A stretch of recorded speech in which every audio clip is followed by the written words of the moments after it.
for their acting careers than their sports careers. One who has is Fred Dryer, or better known to TV audiences as Hunter. Tonight on Hunter. This is Hunter's desk. Opposite is McCall's desk over here. Let me show you here. Just a second. There's McCall. There's Hunter. Okay. Me. That's her. Police! Drop the shotgun! We rearranged this from last year because it was so claustrophobic and confined you always were stuck with the same shots all the time. So then we opened it up and got bigger things now. We're still stuck with the same shots. Quiet, please. Rehearsal. Lori, we think the guy... If it seems like Fred Dryer is having fun playing Hunter, he is. And why not? A former all-pro defensive end with the Giants and Rams, he successfully leaped from manhandling quarterbacks to manhandling TV bad guys. But it wasn't an easy transition. In the first few years, Hunter was sacked by both critics and viewers. The first 2 to 2.5 years, we weren't even on television. We were buried in 78th place, and we weren't a very good show then.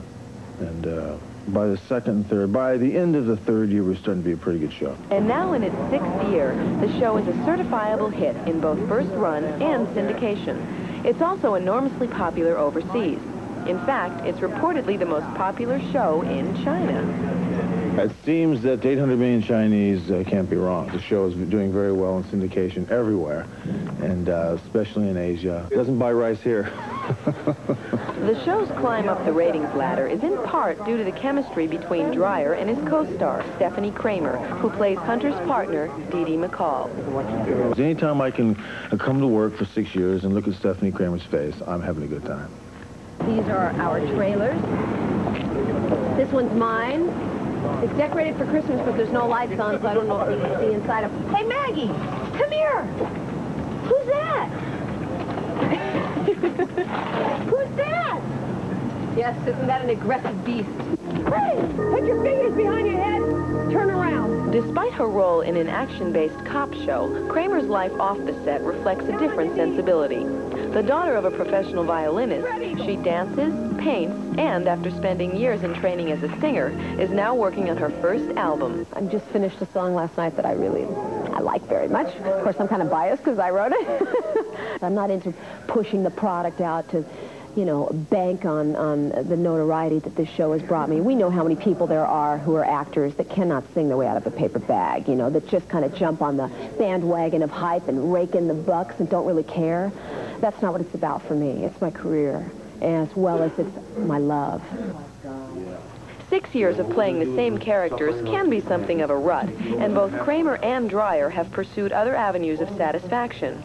Both have turned to directing, and this year, Dryer became an executive producer of Hunter. There's so much to do in life. You can't throw the anchor out in any one spot and just say, look, this is what I am, and this is what defines me. This job doesn't define me. I'm defining it. I learned it from walking in, picking up these pages, and saying, okay, where do you want me to stand? Over here, okay. And it started from that and evolved into being an executive producer of the show 6 years later. Assuming that kind of responsibility may shock football fans who remember him as a notable eccentric. Among the many Dryer legends are the months he spent living in his car.